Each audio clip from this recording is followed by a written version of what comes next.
Okay, we can hopefully all see my screen.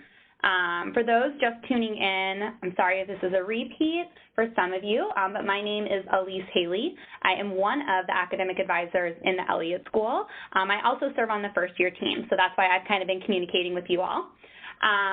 The purpose of today is just to kind of give you all some information that will be helpful as you prepare for registration. Once you come to CI, whether that be in June or whether that be in August, you're going to get additional information about the Elliott School curriculum and kind of what to expect in your next 4 years. But the purpose of today is to help you feel successful when you go in to register for classes in June. Throughout the presentation, if you have questions, you can go ahead and enter them in the chat function. I might address the questions as we go, but I will definitely address them at the end if there are any questions that I haven't gotten to. So if I'm not addressing your question right when you answer it, don't worry, I'm going to get to it at some point, and we will have an opportunity at the end for everybody to get their questions answered. Additionally, this webinar is being recorded, and on Friday, I will send out the webinar recording with closed captioning to everybody who's registering remotely. And I will also have some additional helpful information in that email just as you prepare to come to GW. So with that, we're going to go ahead and dive right in. So here is our agenda. The first thing I want to talk to you guys about is likely new information. It is the Common Reader and the first-year student retreat, and we'll talk about that in a second. Then we'll talk about introduction to the major requirements, supporting courses in the liberal arts, transfer credits, so any credit you might have already earned that you want to bring with you to GW, placement exams, what to take during your first year at GW, schedule planning, and then preparing for how to actually register when it's your registration time. Okay, so the mandatory first-year student retreat. You guys will move in the week before this, maybe the Saturday before this, depending on your situation. But on Sunday, August 26th, from noon to 8 p.m., there is a mandatory first-year student retreat for all Elliott School students. You'll get sent more information about this down the line, and we're going to talk about the Common Reader in a second, but you're expected to have read this book before you come to the retreat, and then the author of the book will be at the retreat, and they will give a presentation, have a live question and answer. You guys will have an opportunity to do a small group discussion, and then you're also going to have the opportunity to do a fun team building activity with other first-year students in the Elliott School to help you explore GW and then the surrounding DC area. And it's going to culminate with a pizza party. So it's going to be a fun day, but it is mandatory and you are expected to be there. So the Common Reader. So prior to attending the retreat, you are expected to read Mango Elephants in the Sun by Susanna Herrera. She is a former Peace Corps worker, and the book talks about her experiences. If you are attending CI in June, you will receive a hard copy of the book at CI. If you are attending CI in August, you will be sent an electronic copy of the book to your GW email address. So you will have access to this book regardless of whether or not you're attending CI in June or CI in August, at least a month before the retreat, likely a month and a half, so you'll have plenty of time to read that book before coming. And like I said, Susanna Herrera is actually going to be at the first-year student retreat to talk to you all about the book. So like I said, just to reiterate, you do not need to purchase the Common Reader. The reason for that is that we are providing it to you. So if you are coming to CI in June, we're giving you a hard copy. If you are coming to CI in August, we are sending you an electronic copy. So you do not need to purchase that book.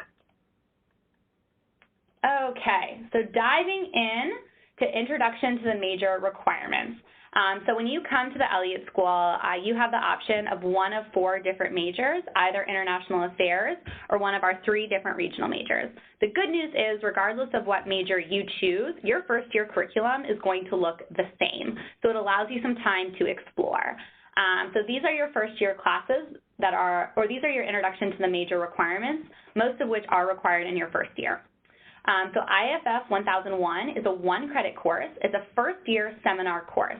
So it's designed for first-year students in the Elliott School, and it focuses on personal, professional, and academic development to help you make the most of your time at GW and also to help prepare you for whatever it is that you want to do down the line after your time at GW.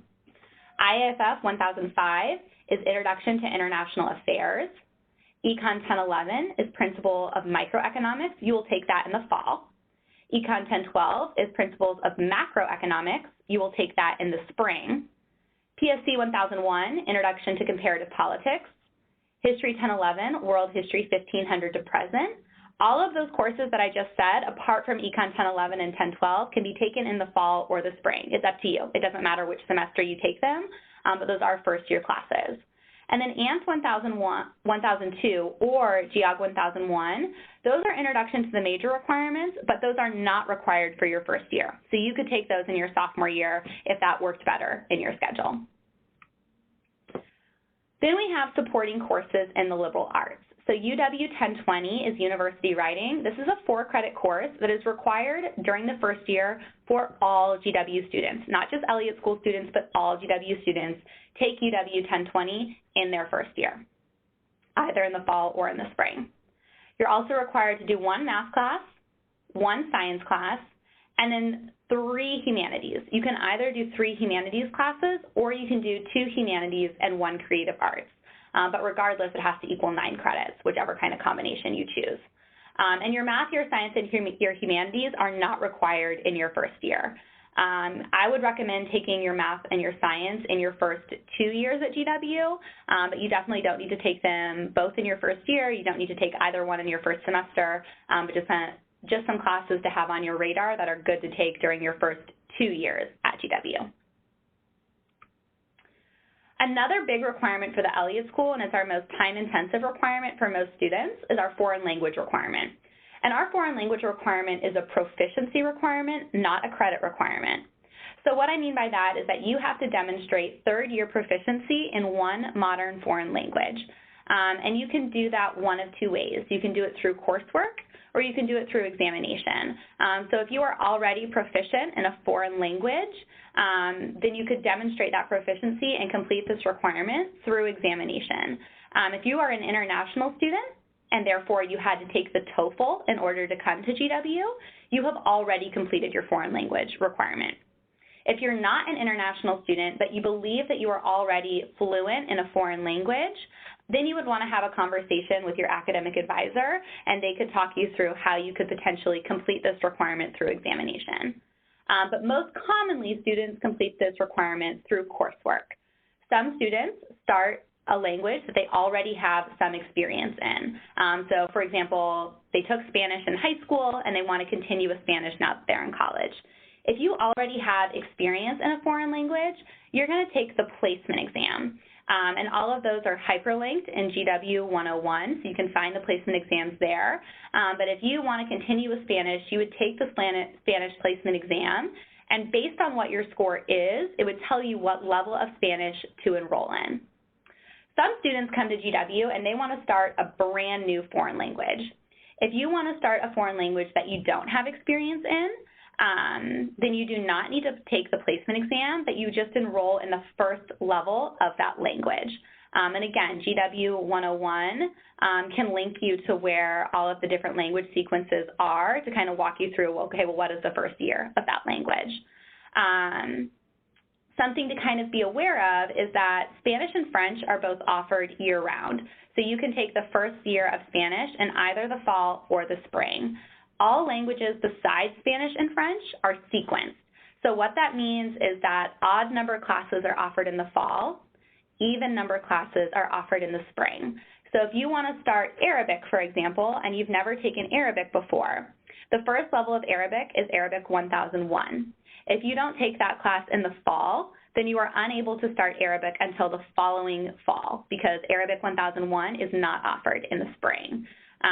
So again, just kind of something to keep in mind. If you're starting a new language and it's not Spanish or French, then getting into the first semester of that class is going to be especially important. If you're starting a new language and it is Spanish or French, you would be able to pick up that language in the spring if you were unable to get that class in the fall. Placement exams. So these are super important, and you likely learned a little bit about them in GW 1001. Unless you already have transfer credit, either through an AP exam or because you took it at a different college for Econ 1011, then you are going to take at least the math placement exam, which is ALEX. So ALEX is an online placement exam. You should have been linked to it in GW 1000 or GW 101. And you are required to get a 61 or higher on ALEX to stay in Econ 1011. If you don't get a 61 on ALEX the first time you take it, ALEX can determine which areas that you need a little bit more practice in, and it will create a personalized improvement plan for you so that you can focus on those areas that you needed a little bit more help to then retake it and hopefully get a 61 or higher. If you just don't get a 61 or higher by August 20th, that's okay. That just means that instead of taking Econ 1011 in the fall and Econ 1012 in the spring, you will then take Econ 1001 in the fall, which is Principles of Mathematics for Economics, and then you will take Econ 1011 in the spring and Econ 1012 the following fall.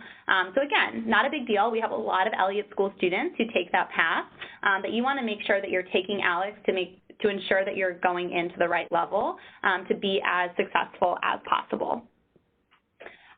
There are some math classes that also require ALEX. So if you're interested in taking a pre-calculus math class, you are going to need to take ALEX, and that math class will tell you what level you need to earn in order to stay in that math course. Now, if math isn't your favorite thing, there are plenty of ways to complete the math requirement for the Elliott School without taking a math class that requires ALEX. And I'll talk to you guys a little bit about that in a second, but just know that there would be a way to take a math class that doesn't require ALEX. The other major placement exam is language. Again, this is for students who want to continue with a language that they have already taken at some point. And so the placement exam will help you determine what level of the language you should start in at GW. So you want to take that placement exam sooner rather than later. Some of the languages require the placement exam in order to enroll in a class during registration. So you want to make sure you're taking that placement exam at least a week or two prior to your registration date. And again, all of those placement exams, the links and where to find them are on GW 101. Transfer credit. So the way that I like to think of transfer credit are credits that you earn by examination and credits that you earn by coursework. So what I mean by that, if you took AP, IB, SAT, 2s, there are potential ways to get credit or to waive different requirements with those test scores. All of that is linked on GW 101. So if you took AP Microeconomics, it'll tell you what score you need to get in order for that credit to transfer back to GW, and then what course that AP class transfers in as. But you're going to have all of those scores sent to GW admissions. So if you are thinking that you can earn credit by an examination, you need to have your scores sent to the admissions office. If you submitted your scores as part of your application, unfortunately, that doesn't transfer over. So after you've accepted admission, you then have to have your scores officially sent. It has to be separate from your application. If you took any classes at a different university, or if you did dual enrollment while you were in high school, so your high school partnered with a college or university and you took classes through that college or university as part of your high school, you can earn credit for that. You need to have the transcript from the college or university, so your official transcript from that college or university. You need to request that it be sent to the GW Office of the Registrar, and then they will bring in those credits for you. So credits by examination go to admissions, credits by coursework, your official transcript goes to the GW Office of the Registrar. Okay, so required courses for your first year. Just to reiterate this, the required courses are IAFF 1001, IAFF 1005, Econ 1011 in the fall, Econ 1012 in the spring, unless you didn't get a 61 on ALEX, and then that might look different for you, PSC 1001, History 1011, and UW 1020. So So those are the seven classes that you are going to take in your first year at GW. So what your fall 2018 schedule should look like. You want 2 of the following classes, so IFF 1005, PSC 1001, History 1011, UW 1020. You want to be in 2 of those at least. I would say 2 is the goal. Less than 2, you're going to be in a lot of first year requirements in the spring. More than 2 is probably too many requirements for your first year. So 2 is the golden number. You also want to be in either Econ 1001 or Econ 1011, depending on your ALEC score. You want to be in a language course, unless you are already proficient in a foreign language. And then you might be in IFF 1001. Again, that's just a 1-credit class, so you can take that in the fall or in the spring, and it doesn't matter which semester you take it in. And you want to be in 12 to 17 credits. So in order to be a full-time student at GW, you need to be between 12 and 17 credits. And there's a couple of important reasons that you want to be a full-time student. Reason number 1, almost all scholarships require that you're a full-time student. If you're an international student, it's required that you're a full-time student. And if you're living on campus, it's required that you're a full-time student. So pretty much for all first-year students, unless you have a special exemption, you're required to be between 12 and 17 credits.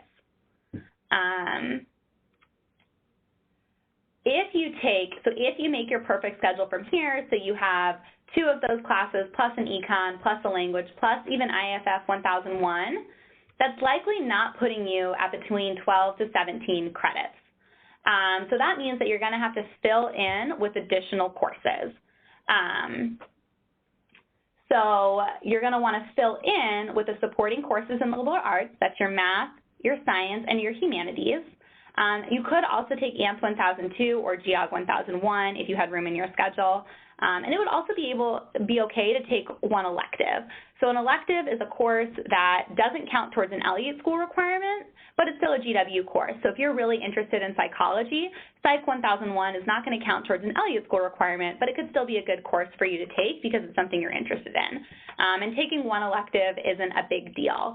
Taking more than one elective, that would be something that you would want to talk to your advisor about. That's not ideal, but taking one elective would be fine. So where do we find out what our supporting courses in the liberal arts are? The other first-year requirements are pretty self-explanatory. We tell you exactly which courses you need to take. But for your supporting courses in the liberal arts, you have a little bit of flexibility. You get to choose the math, the science, and the humanities that you're most interested in, which can be exciting, but can also be a little bit intimidating because there's so many options. So I'm going to show you how to find what the options are and then maybe give you some recommendations of classes that would be a good fit.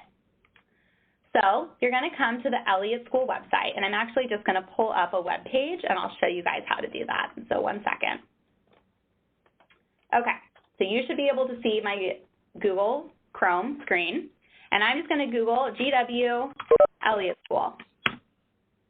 The first link that comes up is the Elliott School website, so that's what I want. I'm going to click on it. We're thinking academics, right? So we're going to come to academics, and then everybody on this webinar, you should be an undergraduate student. If you are not an undergraduate student, you should ignore everything that I've just said. Everybody here, undergraduates. And then these are our general Bachelor of Arts requirements. So why it's called this is that GW has general education requirements. In order for Elliott School students to meet their general education requirements, we have our supporting courses in the liberal arts. So when you click on general education requirements, it takes you here, and we're interested right now in supporting courses in the liberal arts. So I'm going to click on that. Writing, well, we know that we all have to take UW 1020 in our first year, so that's not a surprise. But then we keep coming down and we have math. If math isn't your favorite thing in the world, I would recommend one of these math classes. So Math 1007, Math 1009, or Math 1010. When you start getting into these higher level math courses, these are the ones that have calculus in them and therefore require ALEX. If you like calculus and you do well in ALEX, you could definitely take these classes. But if math isn't your favorite thing, I would maybe stay away from them. If you like statistics, Stat 1051, 1053, or 1111 could be a good fit. These last 3 statistics classes are going to be a little bit more challenging. So again, if you really like statistics, I would probably still start with one of these first three, and then if you do well in it, you could move on to one of these three later on. For your science, we have all of the approved science courses listed on our website. So again, I'll give you some recommendations for ones that are usually a good fit. Again, this is for students who maybe science is not their favorite thing. So AMP 1001 can be a great course. It's biological anthropology, so that's like human evolution. So if you like biology, that can be a good course. If you like physics, astronomy 1001 or 1002 can be a good course. If you don't like physics, those classes are very physics-based, so just kind of keep that in mind. Again, if you like biology, these bio courses can be a good option. So biology of nutrition and health, ecology and evolution of organisms, food, nutrition, and service, and then understanding organisms through service learning. Those are all great courses. These upper-level bio courses are designed for students who are studying science, engineering, math. So if that's not your favorite thing, then those would not be good fits. If you like chemistry, Chem 1003 and 1004 are good options.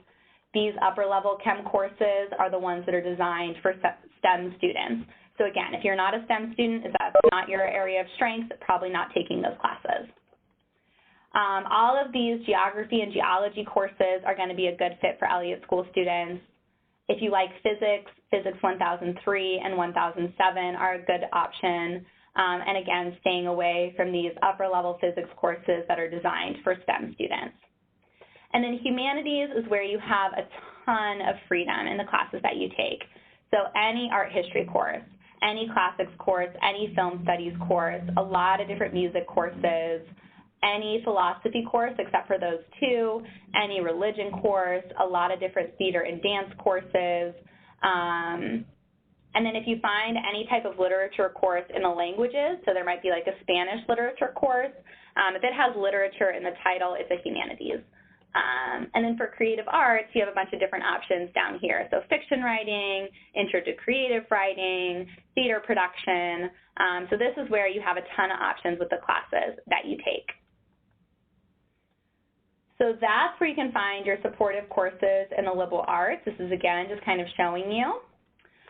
Some other really important reminders. The first is that you need 120 credits to register. So that includes the credits that you bring into GW from examination or from coursework. And it also includes all of the credits that you take while you're at GW. So if you are coming in with no transfer credit, that's totally fine. You need to average 15 credits per semester to achieve 120 in 4 years. So 15 is kind of that golden number. There also are some scholarships that require 15 credits. So if you have a scholarship through the university, just kind of read the fine print. If they're saying that you need to be full-time, 12 to 17 credits is full-time. But some scholarships might say that you need 15 credits, so just be aware. If you're taking classes that aren't 1,000 level classes, check to see if they have prerequisites. And you can do that on the schedule of classes just by clicking on the course number. You want to mix a variety of departments and topics. And the reason for that is that different disciplines require different types of work. So Spanish classes, language classes, math, econ classes, those are going to have more consistent homework. So you're going to have to do something almost every night, but it's not always going to be super time intensive.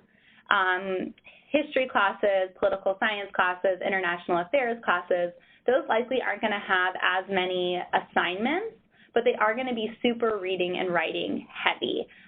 So you're going to have a lot of pages of reading each week.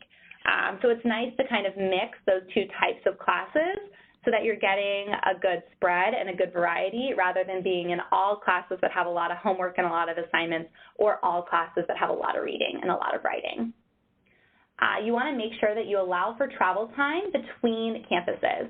So there are two main campuses at GW. The first is the Foggy Bottom campus. You'll also hear that referred to as main campus. The second is the Mount Vernon campus. The Mount Vernon campus is about a 15 to 30-minute drive, depending on traffic. There's a shuttle that leaves every 15 minutes that moves between the Foggy Bottom campus and the Mount Vernon campus. And during your first year especially, you're going to have classes on both campuses. UW 1020, for example, is only offered on Mount Vernon. So you're definitely going to be going out to Mount Vernon when you take UW 1020. So you just want to make sure that you're allocating enough time to get from one campus to the other. I would say about 45 minutes is safe if you're moving between Foggy Bottom and Mount Vernon. If both your classes are on the same campus, then 10 to 15 minutes is probably safe. You want to be taking classes that are satisfying requirements. So again, 2 of those classes that we identified, an econ class, a language class, and then beyond that, trying to take supporting courses in the liberal arts, maybe one elective, but definitely not more than one elective. Avoid duplicating credit. So what I mean by that is you want to be aware of what you might possibly have AP or transfer credit for. So for example, if you took the AP examination for world history, you haven't gotten your score back yet. That's understandable. So you just want to check, so you want to avoid, taking History 1011. The reason for that is that AP World History transfers in as History 1011, which is a first-year requirement. So let's kind of talk through 2 different scenarios that could happen. Scenario number 1 is that you enroll in History 1011 and you also get AP credit for it, and you forget to change your schedule after July 5th. If you take History 1011 and you have AP credit for it, you're not going to earn credit for History 1011 at GW. And that's because you can't earn credit for the same class twice. The other scenario would be that you maybe will get AP credit for History 1011. You're waiting to see what your score is, and that you don't enroll in History 1011. And let's say that you don't end up getting AP credit for History 1011. Well, that's not a big deal. That just means that you didn't take it in the fall. You can still take it in the spring, and you're right on track with your first-year requirements. So generally, if there's a requirement that you might have AP credit for it, don't enroll in that requirement for this fall. The exception to that would be Econ 1011. If you might have AP credit for Econ 1011, still enroll in it for the fall, and then once you get your AP scores back, you can determine whether or not you want to stay in Econ 1011 or you want to switch out of it. If a course is a 1,000 level course, it would be appropriate for a first-year student, so that would be a good class for you to take. If it is a 2,000 or higher course, you're going to want to talk to your academic advisor before enrolling in that class. If it's like a 2,000 level religion course, well, think about your own experiences. If your parent is a religion professor or you've been studying religion because it's something you're passionate about, okay, well, then you might be able to be successful in that course. If you have no experience with religion, it might make more sense to take a 1,000 level course to get a base understanding and then later on take a 2,000 level course. You are never going to enroll in a 6,000 or higher course. The reason for that is that those are graduate level courses. You are all undergraduate students, so you should not be enrolling in a 6,000 level course under any circumstances.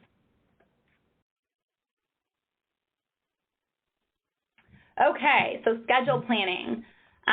This tool should look familiar to all of you. If it doesn't, you can find it on GW 1000 or GW 101. But this is your most helpful tool in terms of preparing for registration. And so on the front side, you're going to make your preferred schedule. So these are the classes that you would love to be in. Just to be realistic, you're probably not going to get every class on your preferred schedule. That's just kind of how registration works. Things do fill up. So that's why it's really important to focus on not just doing your preferred schedule, but also doing your alternative courses. So this is listing other classes that you could take and that you would want to take in case you don't get into some of the classes on your preferred schedule. So I'm going to walk you guys through how to fill this out and where to get this information. So again, I'm just going to pull up. Okay, so I'm going to come to the GW schedule of classes. Again, it's the first link that comes up. And so let's say that I want to look up international affairs. I'm going to go to main campus. This will also show you classes on Mount Vernon, so I always use main campus. And then I come down to international affairs. You'll see that it has all of the different sections for 1001. You can look up which of those fit in your schedule. but I'm also going to look at 1005 for the purpose of this example. So this number right here, that is a CRN number. This number is gold. That is what you will use to actually enter into the system to register for this course. So if we go back, let's see, sorry, going the wrong way. If we go back, course number would be IFF 1005. Course title would be IFF 1000, sorry, course number would be IFF 1005. Course title would be Introduction to International Affairs. When I look at the schedule of classes, it has 3 right here, so I know that class is worth 3 credits. So when it asks me for the number of credits, I say 3. It also asks me for the lecture date and time and the lecture CRN. So the lecture date and time is right here.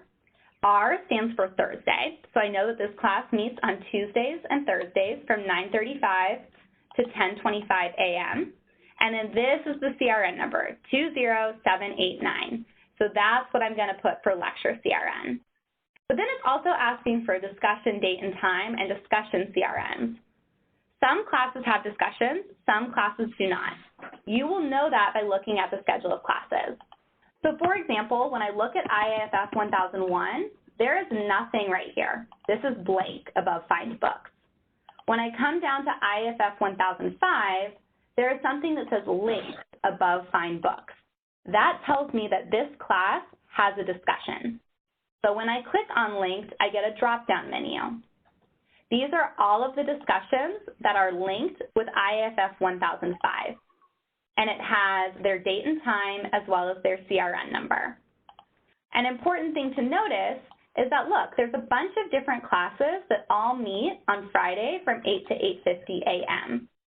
So if I want to take this class and I want the section that's on Friday from 8 to 8:50, when I'm filling out this sheet, I shouldn't just list one discussion CRN, I should list 3, because all 3 of those discussions fit into my schedule the exact same way. So basically, by writing all 3 down, I'm increasing my odds of getting into that class 3 times over, right? Because if one of those discussions fills up, not a big deal. I can still get into the lecture by joining a different discussion. For IFF 1005, there's only 1 lecture, so every single discussion is paired with that lecture. For other classes, specifically Econ 1011, there are multiple lectures with different discussions. You have to pick a discussion that is paired with that lecture. So when I come down to economics, and let's just say Econ 1011, well, when I click linked, it shows me all the discussions that are paired with that lecture. And when I click linked on this lecture, it tells me all the discussions that are paired with that lecture. I could not pair this discussion with this lecture. I have to pick discussions that are linked to that specific lecture. So you're going to use this sheet to fill out all of the different classes on your preferred schedule and then a bunch of different options on your alternative schedule. So if you really wanted to take IFF 1005 and History 1011, great, that's 2 of those 4 courses. If you didn't get in either of those classes, but you got into UW 1020 and PSC 1001, you are just as on track to complete your first-year requirements as you would have been if you had gotten those other 2 courses. So the more flexible you can be during registration, the more successful you're going to be. So then, yeah, this is just walking through where you find all that information. Okay, so you'll see this person. Note that all of the CRNs on the example on GW 101 are fake. So do not use the sample and try and enter those CRNs. But you'll notice that this semester there were 5 lectures that met from 8 to 8:50, so this person wrote down all of the different CRNs.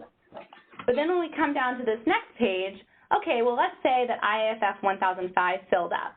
Well, I know that this PSC 1001 meets at the exact same time on the exact same date, so I can add that without any changes. And you'll notice down here that they also have a bunch of different alternates for IFF 1005.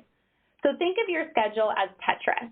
Every time you get a piece of it, you want to keep it, and then you're looking for other pieces that you can fill in to mesh with it. So this alternate course spreadsheet is just helping you identify as many different pieces as possible so that you have the best opportunity to build your schedule, right? The more pieces that you have, the easier it's going to be to find something that works. If you only have 5 pieces, then there's less ways to get that to fit together. Okay, so speaking of registration, I've done my worksheet, but now how does it actually work?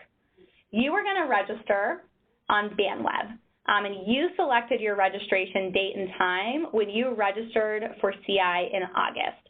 So part of when you registered for CI in August, you picked your registration date and time.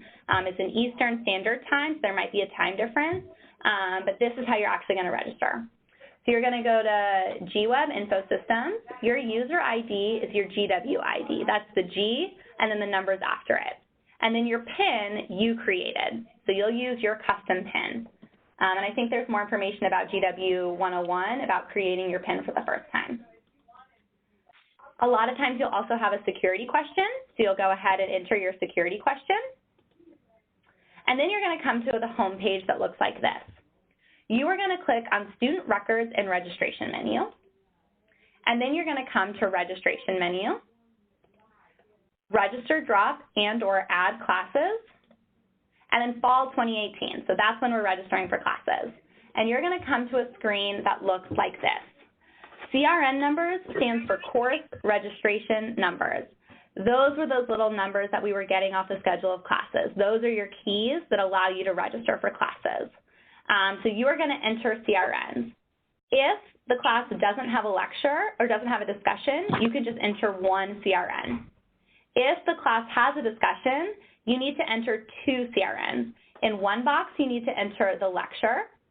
In another box, you need to enter the discussion. We just said, oh my gosh, there were 5 different discussions for IFF 1005 that worked in my schedule. Can I enter the lecture and then all 5 discussions that work in my schedule? The answer to that, unfortunately, is no. You have to enter 1 lecture and 1 discussion that is paired with it. You could enter the lecture and the discussion for IFF 1005, and then the lecture and the discussion for History 1011, and then just the lecture for Spanish. That would be fine. Or you can enter pairs at a time. That's up to you. But what you cannot do is enter the lecture with multiple different discussion CRNs for that same lecture just to see what works. So once you've entered your CRNs, you're going to click Submit Changes.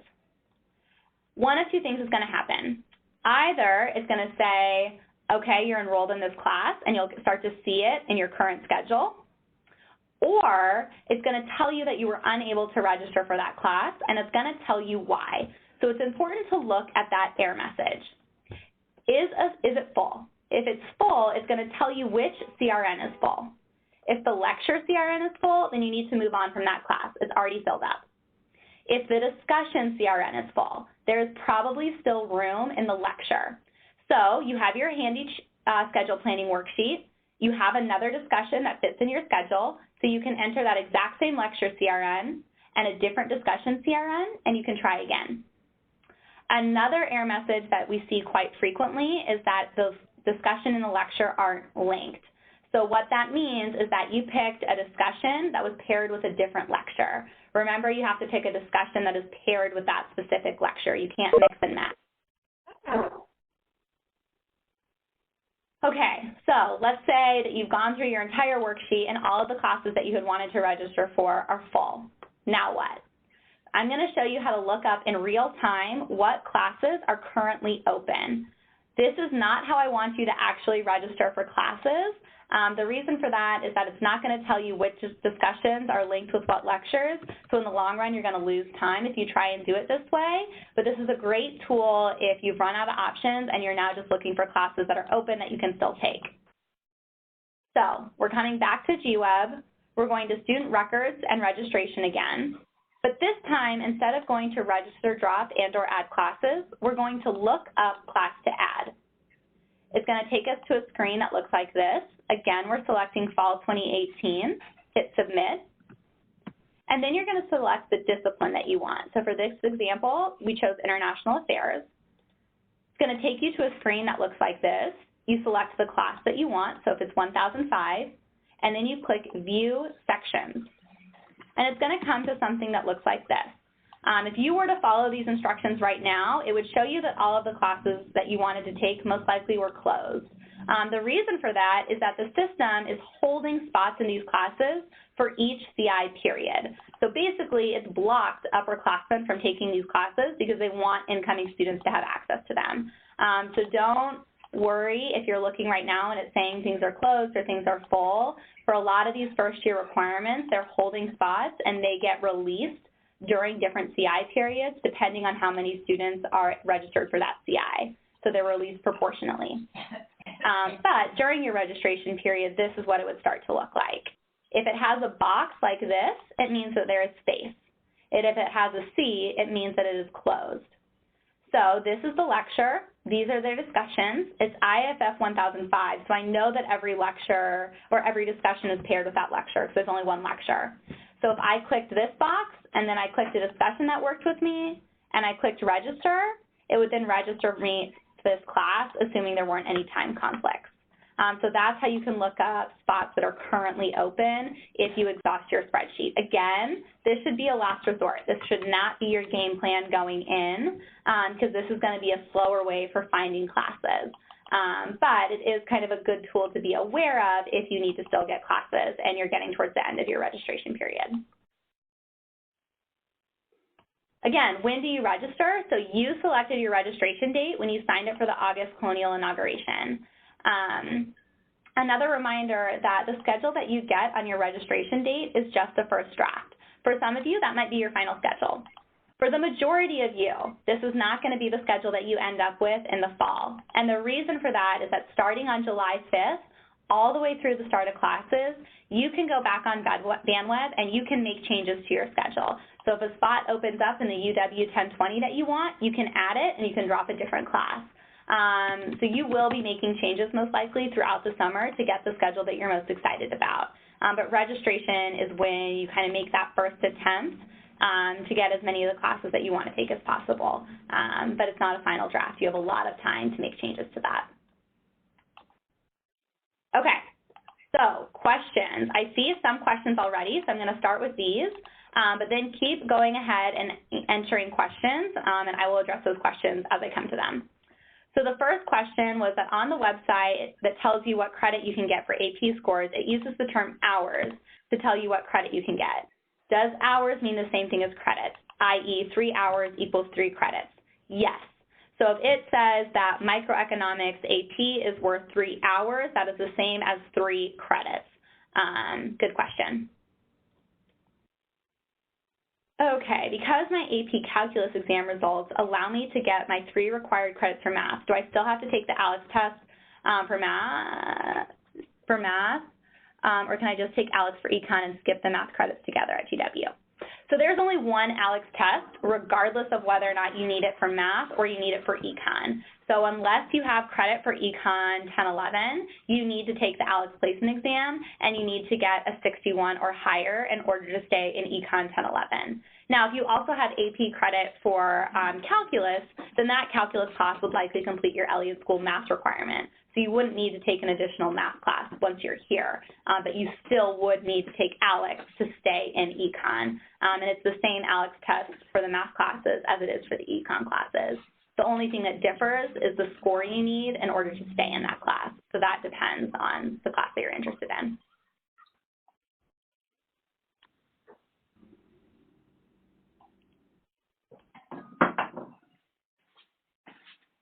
Okay, so some IB classes are listed as 1099. So what that means is that those classes are elective credits. So what I mean when I say elective credits, they're not going to complete a requirement. So for example, if you have IB history and it comes in as history 1099, that's not going to complete your intro to the major history requirement. However, those credits will help you get towards the 120 that you need to graduate from GW. If you have no AP, no transfer credit, and start a language brand new, all of your Elliott School requirements will get you to about 90 credits. You need 120 credits to graduate. That means that you have to take electives while you're here to get up to 120. So if you are bringing in elective credit, that just means that you have to take less electives while you're here. in order to get to 120. So it's still helpful, it just doesn't count towards a requirement.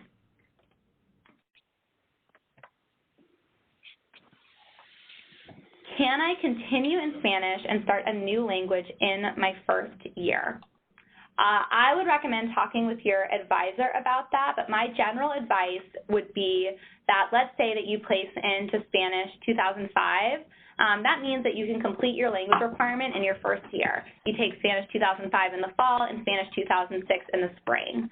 I would recommend doing that and not starting another language, and then at the start of your sophomore year, if you're interested in another language, then start that new language.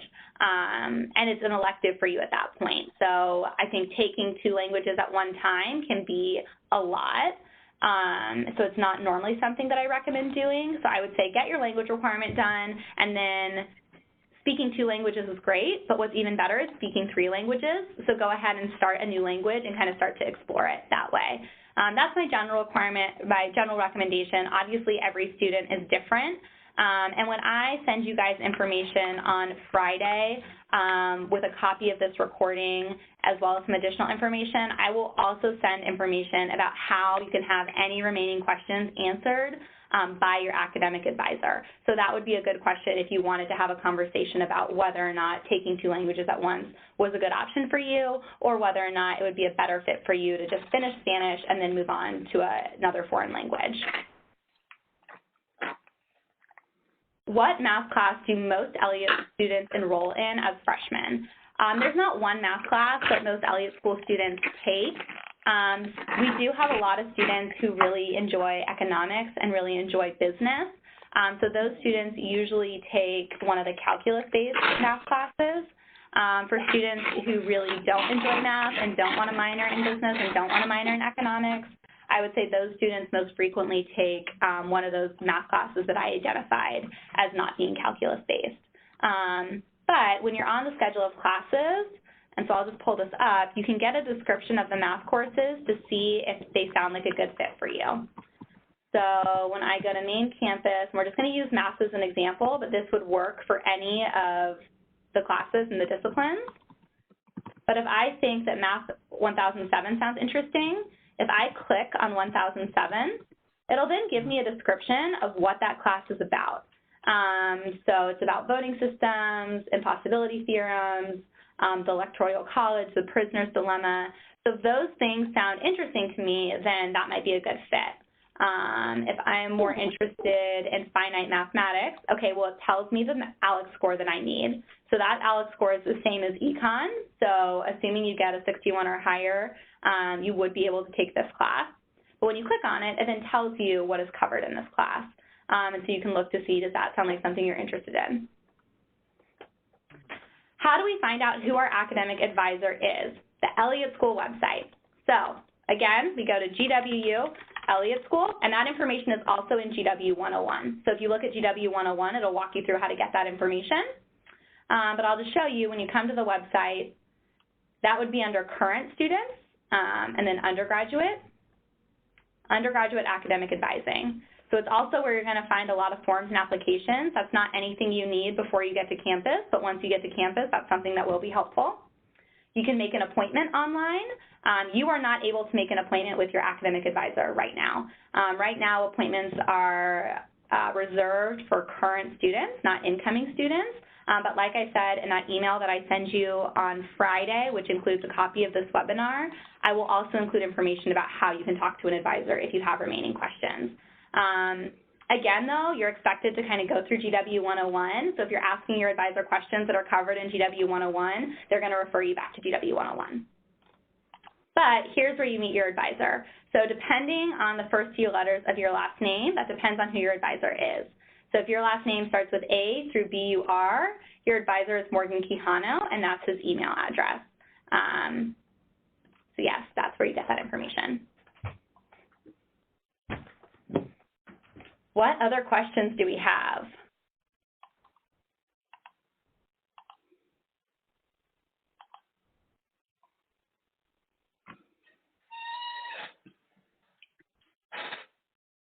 We've still got some more time, so no question is a silly question.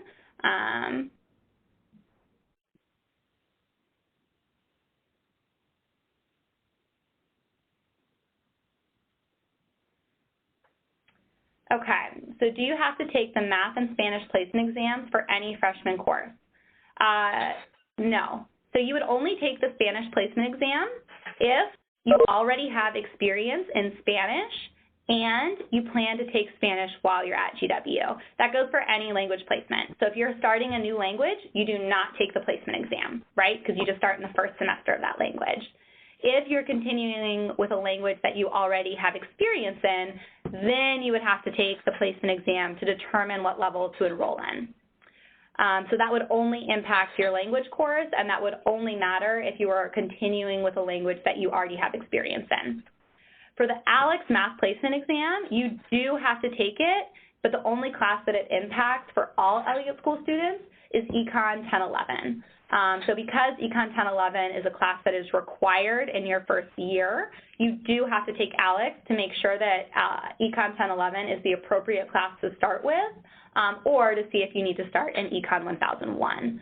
But your ALEX score doesn't impact your ability to take IFF 1005 or 1001 or UW 1020, history, PSC, none of that. The only thing that it impacts is Econ. Again, if math isn't your thing and ALEX is challenging, there are math courses that you could take down the line that don't require ALEX. And the schedule of class showed us that, right? So when we were looking at the schedule of classes,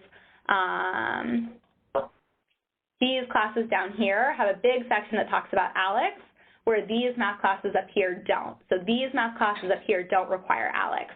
These math classes down here do. But these math classes up here also fulfill the Elliott School math requirement. So you wouldn't necessarily have to take ALEX to complete the math requirement. Do we register for both semesters at CI? No. So you only register for the fall semester during your registration period. You are only registering for classes at CI if you are at CI in June. If you are coming to CI in August, you are registering for your classes remotely during the time period that you selected when you registered for CI. So that should be in your confirmation email, but if you don't have that information, then you should contact Colonial Inauguration Headquarters. They are who would be able to confirm your registration date and time. So again, if you're coming to CI in June, you will register while you are at CI. If you are coming to CI in August, you will register for your classes remotely in June at the time that you selected. And you are only registering for your fall classes. You will register for your spring classes sometime next fall. Those registration dates haven't been released yet. Are certain first-year classes that are required for the Elliott School offered over the summer between your first and second year? I would say that all of the first-year classes, apart from IFF 1005 and IFF 1001, are offered over the summer at GW. Good news about IFF 1005 and IFF 1001, those classes are only for Elliott School students, so we control how many spots there are. And we make sure that there are spots for 50% of our students in the fall and the other 50% in the spring. So if you don't get a spot in the fall, there's definitely going to be a spot for you in the spring. So IFF 1001, IFF 1005, you're definitely going to be able to take those in the fall or the spring. If for some reason you were unable to take a different first-year requirement in the fall or the spring, then you would be able to take that over the summer if that made sense for you.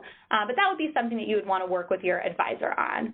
But again, as long as you get 2 of those classes plus econ plus a language, you're in really great shape to complete your first-year requirements.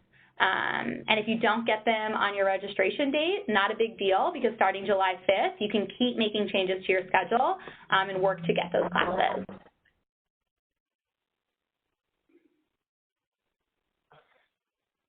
What other questions? These are all great.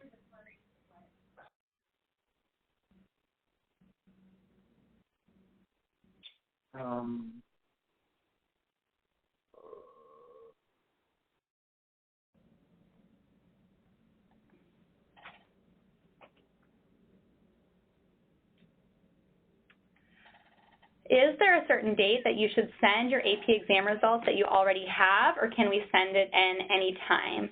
I would say just before the start of the school year, you want to have all your AP exams sent to admissions. The scores that you already know, you can look at that conversion chart and know, like, okay, I definitely already have credit for History 10, 11, so I don't need to register for that. But it would be helpful to have all of them officially on your record by the start of the semester. So just once you have, if you didn't take any more AP classes and AP exams, then go ahead and send your scores now. If you're still waiting on scores, then I think you can send them all at once you have those final scores.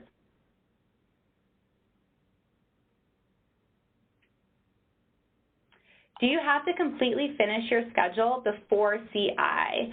Can you give me a little bit more information about what you mean by that?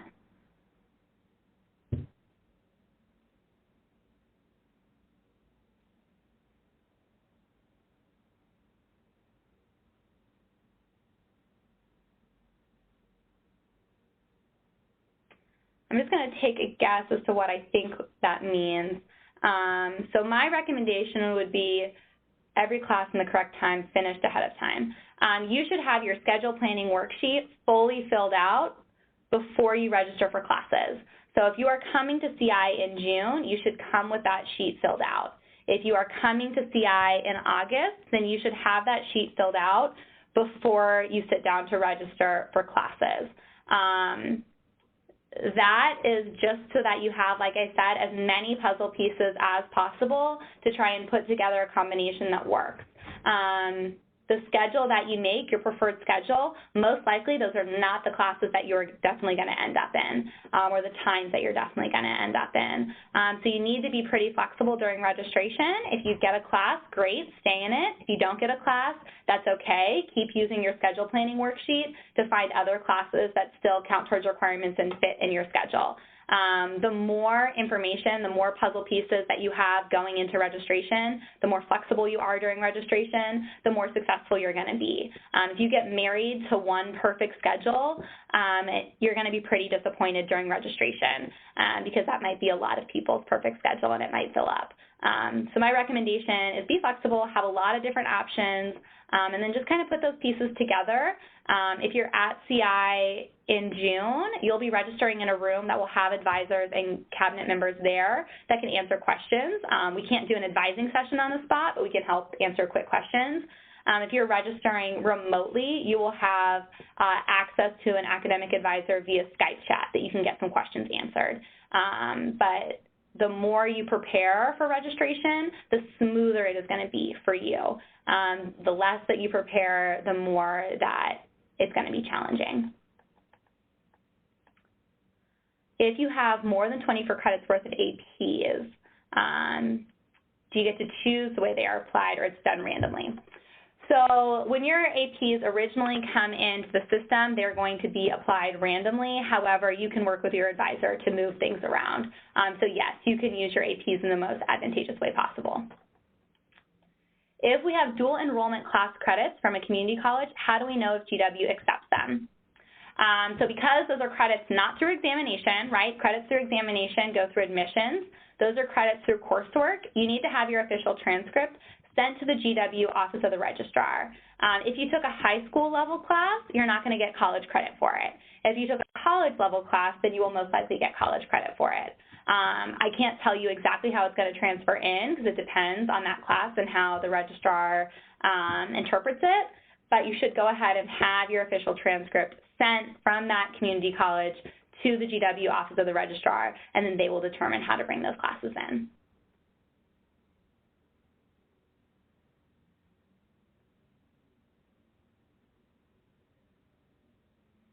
We've still got some more time. What are you guys thinking? Other questions?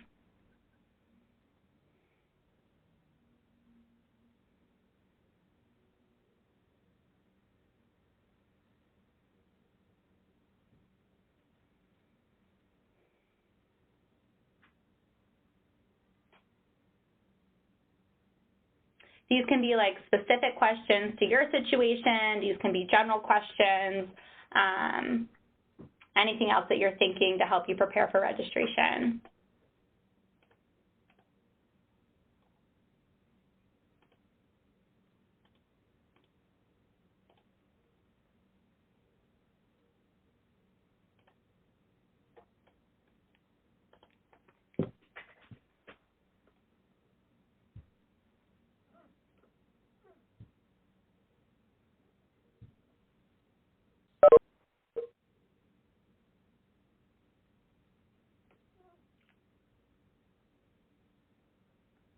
Okay, well, if we don't have any more questions, we can start to wrap things up.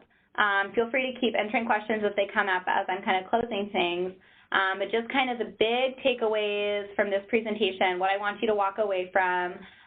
If you haven't already gone through GW 101, make sure you do that. That's going to go much more in-depth to all of this and help you feel even more prepared for registration.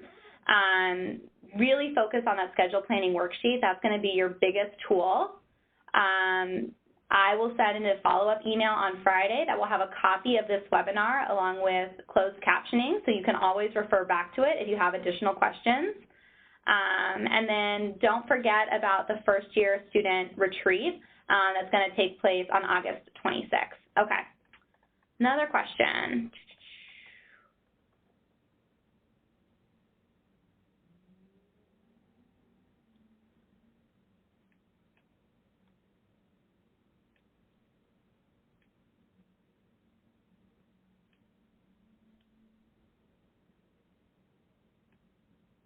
Okay, so question about language and concentrations. So if you did dual enrollment and you might have transfer credit for a language, the only way that that would complete your language requirement is if the course transferred in as French 2006. If it transfers in as anything else, that will not complete your language requirement. That doesn't mean that you have to take a French class to complete your language requirement. If you think that you are already proficient, you can email your academic advisor and they can send you information about how to possibly complete that requirement through examination. There was then a follow-up question about if they then wanted to pursue a different foreign language. Yes, you would be able to then pursue a different foreign language if you wanted to. One thing that you will do as part of IAFF 1001 that is super helpful is you will create a 4-year plan. So that's how you'll map out how you have time for everything. So if you want to plan for study abroad, if you want to plan for a minor or a second major or a third language, you can do all of that in your plan and just see how that fits into your time at GW. There's also a question about needing to take a language related to your concentration. That's actually not true. So if you do international affairs as your major, you just have to do a foreign language that's modern, that you can do any concentration. So if French was your foreign language, if international affairs was your major, it'd be okay to still do a concentration in Asia. The time that your foreign language matters is if you do a regional major. So if you do a major in international affairs and a concentration in Asia, you can do any foreign language. If you do a major in Asian studies, then you need to do a language that's spoken within Asia. So the only time your foreign language matters is if you plan to do a regional major, and then you need to pick a foreign language that's spoken in that region. If you want to do a regional concentration, your major is still in international affairs, so you can do any modern foreign language. Good question.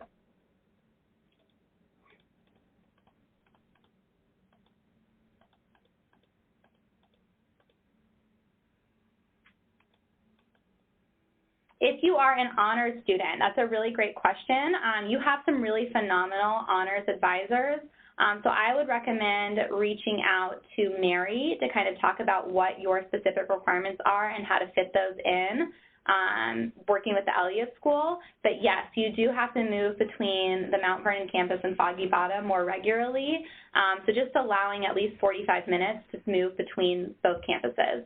And if you can, try and, take the classes at Mount Vernon back to back, and then the classes at Foggy Bottom back to back, so that you're not going back and forth all the time.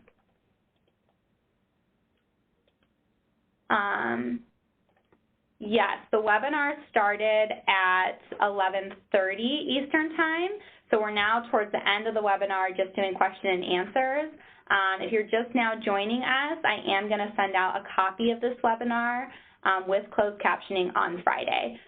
So if you missed it, not a big deal. We will send it out via closed captioning, and then you will have the opportunity to ask any remaining questions the next week before you have to register. But again, you are expected to utilize GW 101 and watch the webinar before asking questions. If you ask questions that are answered in the webinar or in 101, then you would probably be referred back to that by your advisor.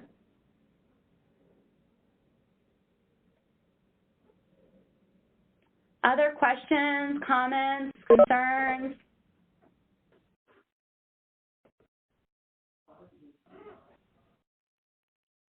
This obviously is not your only opportunity to get questions answered, but it's a really great opportunity to get questions answered because I'm here.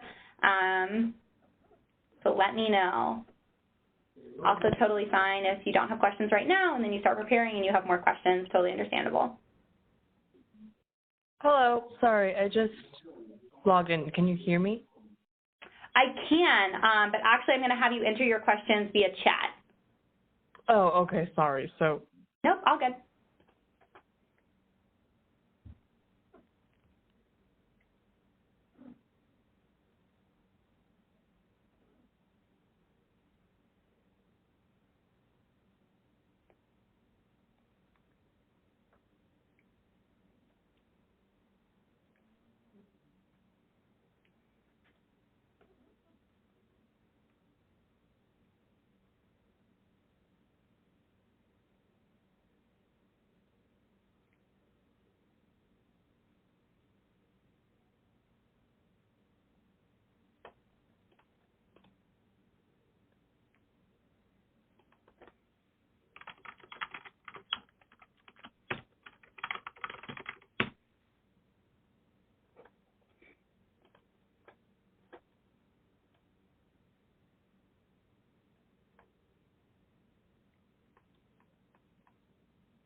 So protocol for registering for language tests after taking a placement exam, it is going to vary depending on the language.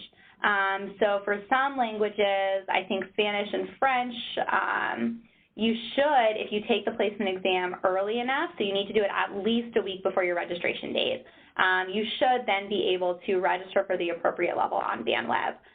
Chinese, for example, you need to talk to the professor and get signed into the course. You are not able to enroll in it on BandWeb other than Chinese 1001. So if for some reason you were planning to take a higher level language and then you got blocked from doing it on your registration date, not a huge deal. Go ahead and register in a filler course to make sure you're at least 12 credits. But then contact the department. So contact the French department, the Chinese department, the Arabic department, explain the score that you got, and then they should be able to help you fill out, it's called an RTF form, to enroll in the course. And language departments that do it this way are familiar with it. So try on your registration date to register for the correct language course. But if you get a message saying that you don't have the necessary prerequisite, that just means that you need to talk to the language department and they can help you enroll in that course.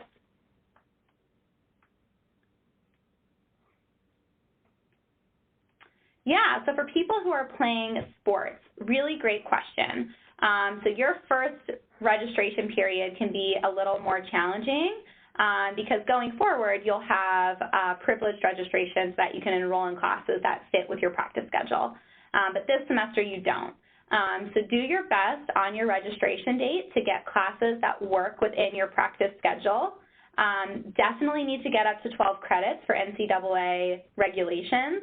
But then know that on July 5th, if you need to make changes, you can, and you should talk to your athletics academic advisor because they are very, very used to and very, very good at helping athletes make changes to their schedule over the summer to ensure that their classes accommodate their sports schedules.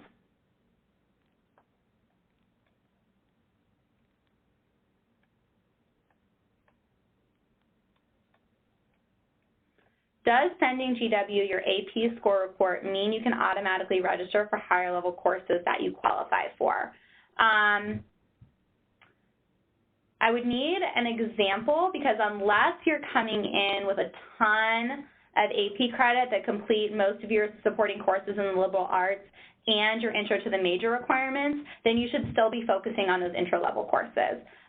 In most situations, your first semester, you would not be taking higher level courses.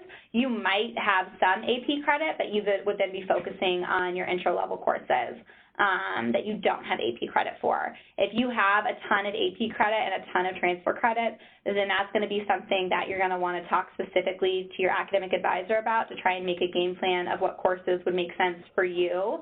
And again, I'm going to send out additional information at the end of the week for how you can get questions like that answered. But for the most part, very, very few situations are students coming in with enough credit to complete all their intro to the major courses and all their supporting courses in the liberal arts. So yeah, you might have some AP credit for some intro to the major classes. That just means that you focus on your other intro classes in your first semester. And then your second semester, you'll work with your advisor to identify maybe some upper level classes to take.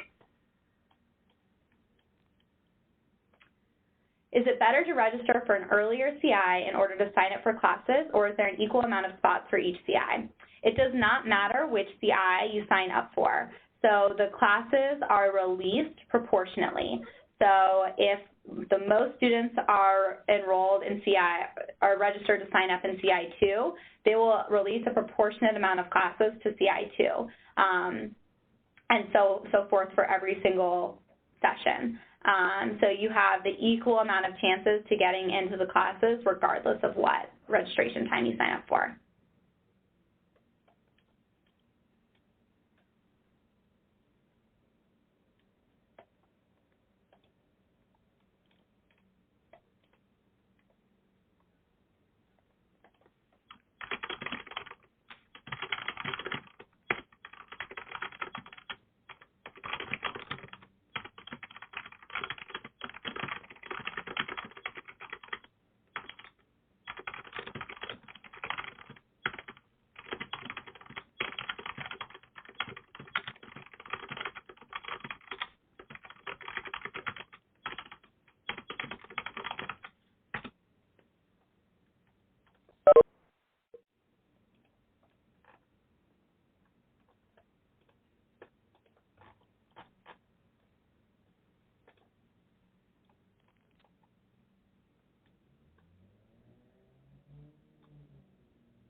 Okay, a semester worth of dual enrollment credits. What would I most likely use these credits on? It depends on how they come in. So if you took Intro to Microeconomics as one of those dual enrollment credits, it's most likely going to come in as Econ 1011. If you took Introduction to Comparative Politics, it's most likely going to come in as PSC 1001. So for that, kind of look at the course titles and see, do these course titles sound the same as any other first-year requirements? And if they do, don't take those first-year requirements in your first semester. If that class ends up coming in and not counting towards that requirement, it's okay. You still have time to take it down the line. But yeah, in any situation, let's say all the classes you took don't count towards requirements, they're still going to count towards electives, which get you closer to your 120 credit total and closer to graduation.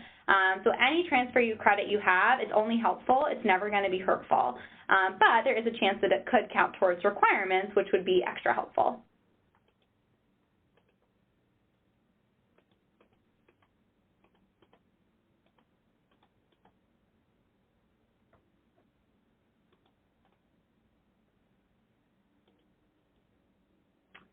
Are there any other ways to receive calc credits other than AP scores and college level credits? So the only way that you would be able to receive credit for, the only way that you would be able to bring in transfer credit in any situation is either through examination, so getting a necessary score on AP, IB, that sort of thing, or by taking the class at a different university. There wouldn't be another way to complete a requirement. The only exception to that is language, where if you are already proficient in a foreign language, then there is a way to complete that requirement through an exam. But that's the only requirement that can be completed through examination once you arrive at GW.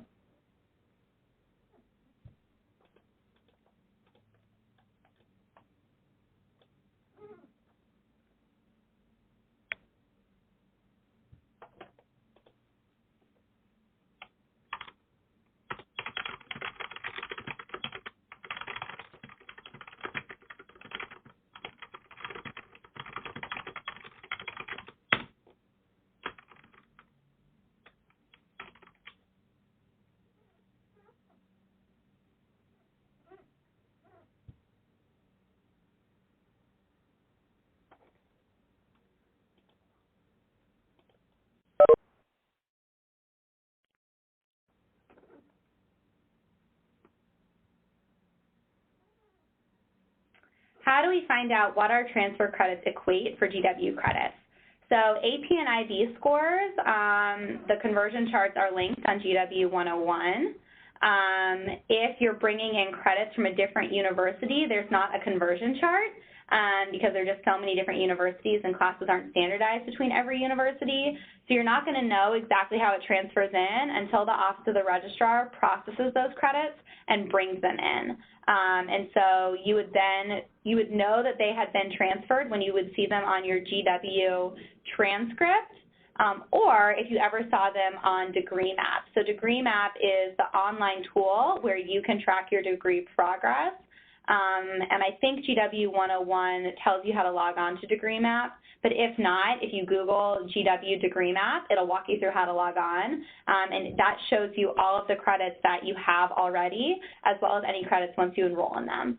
And so you can look on that to see how your transfer credits are brought in.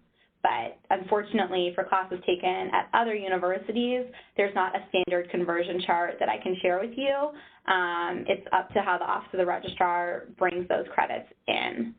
But generally, if you don't have those answers before registration, if you took a bio course, I probably wouldn't enroll in a science class because there's a chance that that would complete your science requirement. If you took a math course, I probably wouldn't enroll in a math course for your first semester because there's a chance your transfer credit would complete that. If you took Intro to Comparative Politics, maybe don't take PSC 1001 your first semester because there's a chance that your transfer credit would complete that. So err on the side of it's going to come in how I need it to come in. And then if it doesn't, not a big deal. You can take that class in the spring. But if it does come in the most advantageous way possible, then you're not doubling up on a requirement.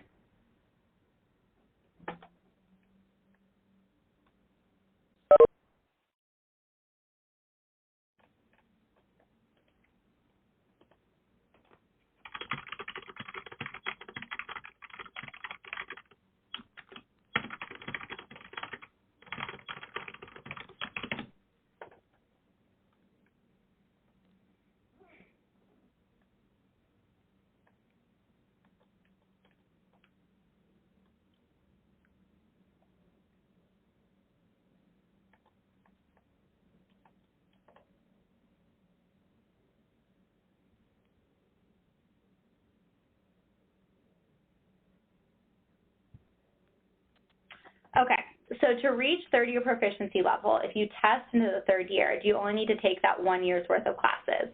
Yes. So, for example, French, the final year is French 2005 and French 2006. If you placed in French 2005, then you just have to take those 2 classes to complete the language requirement. If you placed into French 1003, then you have to take 1003, 1004, 2005, and 2006. So everybody's language requirement looks different. It depends on what language you're taking. It depends on whether or not you already have experience in that language. Some people it takes 6 semesters because they start brand new at a language. Some students it takes 1 semester. So it really depends quite a bit.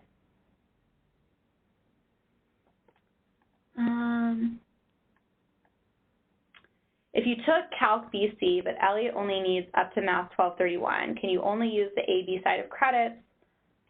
I'm not exactly sure what the question about AB, IB transfer credit is, but so I know that if you take 1 IB of Calc, if you get 1 score, you get credit for 2 math courses. If you get another score, you get credit for a different math course. As long as you get credit for one of the approved Elliott School math courses as identified on our website, it will complete your math requirement. So looking on our website and looking on the conversion chart, if the way that your credit's coming in are one of the math classes that are approved on the Elliott School website, then it will complete the requirement. Okay, so Calc BC is both Math 1231 and 1232, but it has an AB subscore which can be used for Math 1231. So if Math 1231 is an approved math course, then it will complete the requirement. So again, we're going to find that out by going to the Elliott School website.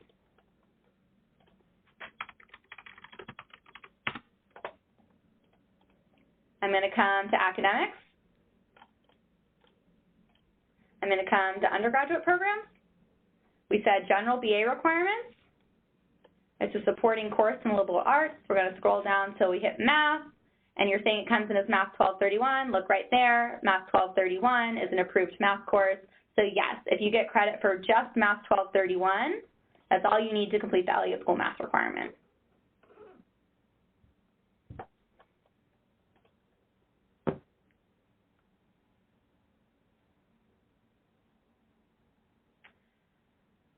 So checking to see if math is a requirement and econ is a requirement. Yes. So we can when you're looking at your different requirements, and if you rewatch the presentation, if you look at GW 101, it'll walk you through this. But we're kind of talking about two different sections of requirements. One section is Intro to the Major Requirements. That is IFF 1001, IFF 1005, Econ 1011, Econ 1012, History 1011, PSC 1001. All of those classes are required in your first year, which includes 2 econ classes. Another set of requirements are your supporting courses in the liberal arts. That's UW 1020, which is required your first year, and it's your math, your science, and your humanities. Your math, your science, and your humanities are not required in your first year, but you do have to take them while you are at GW, or you have to have credit for them already. And so yes, you do need to do one math class from the approved list to complete your math requirement, but then you also have to do your econ courses, and those are a part of your Intro to the Major Requirements, and there will be an econ course in your upper level requirements as well. But you're not taking that your first year.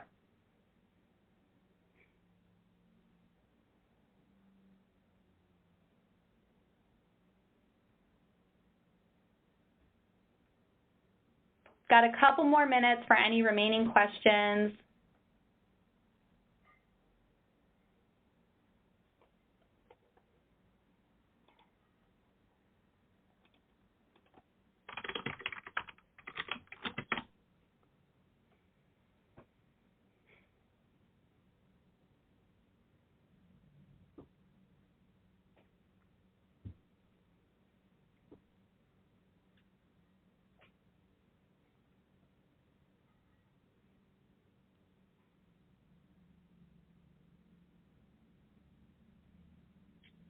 Okay, well, I'm going to wrap things up, but like I said, Friday, you're going to receive a copy of this webinar with closed captioning, so you can go back through it at your leisure to answer any additional questions.